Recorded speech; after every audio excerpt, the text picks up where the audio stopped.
دې وخت کې موږ موجود یو مهوډن کې او مهوډن ته نارملی خو داسې هر سیزن کې راتله ممکن نه ځکه چې سوات ماشاءالله ډېر سیاحتي سپورټس دي پکې او هر سپورټس ته تلل مطلب هغې دپاره به کال انتظار کوئ ځکه چې دلته خپل کاروبار یا کوم ځای کې تاسو مصروف یې د هغې نه چوټي اخیستل بیا ممکنه نه وي. بهرحال 3 کاله پس بیا یو موقع میلاو شو او رالو مهوډن ته. مهوډن بنسبت د 3 کالو مخکې ډېر تبدیل دی.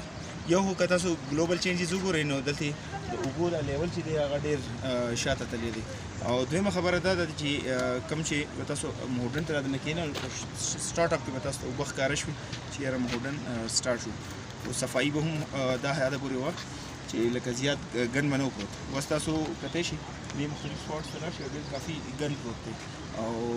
اوس پته نشته چې دا د کم ټیمې یا د کمې تحصیل انډر دا راځي خو بهرحال هغوی ته پکار دي څنګه چې ګبین ژبه کې صفایي مهم چلیږي هر سیزن کې نو دې دپاره هم پکار دی او دا علاقه دومره غټه نه ده مطلب 5 to 10 کسان چې داسې یو سیزن دپاره دوی مختص کړي او دا صفایي مهم چلی نو